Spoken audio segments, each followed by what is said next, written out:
abu yana faruwa a ƙasa ka ce abu kaza aikin nan da aka bada na titin nan to wannan aikin ana yin shi ba nagartacce ba, ko kuma a'a kuɗin da aka ware domin za a yi wannan titi a'a kuɗin ya yi yawa, ko kuma an yi aron gizo a aiki kaza da duk makamantan irin wannan, ko salon yanda wane yake mulki wannan salo ne wanda ya ci karo da kundin tsarin mulkin Najeriya, ko kuma ka ce salon bai yi daidai da adalci ba.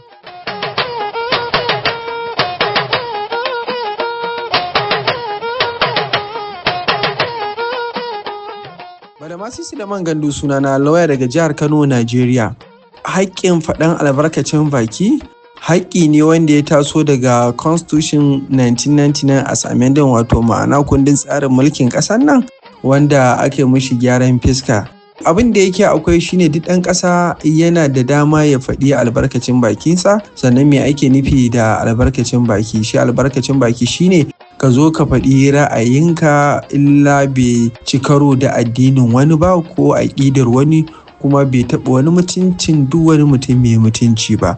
Abu yana faruwa a ƙasa ka ce abu kaza aikin nan da aka bada na titin nan to wannan aikin ana yin shi ba nagartacce ba, ko kuma a'a kuɗin da aka ware domin za a yi wannan titi a'a kuɗin ya yi yawa, ko kuma an yi aron gizo a aiki kaza da duk makamantan irin wannan, ko salon yanda wane yake mulki wannan salo ne wanda ya ci karo da kundin tsarin mulkin Najeriya, ko kuma ka ce salon bai yi daidai da adalci ba, ko kuma duk wani abu wanda ya kasance ya zo maka da ra'ayinka kana sha'awar ka bayyana shi domin jama'a su sani, to za ka bayyana shi. Kuma hukumar gidan rediyo da talabijin an kafa su ne sakamakon shi wannan haƙƙin, saboda musamman ma a baya kafin zuwan social media, tunda kaga muna amfani da 1999 constitution at that time, kaga social media ba ta yi yawa ba. So tunda ba ta yi yawa ba, ta inda aka fi samun faɗan albarkacin baki ta wurare ne guda uku. Na farko akwai gidan rediyo, akwai gidan talabijin, sannan kuma akwai jaridunmu da muke da su.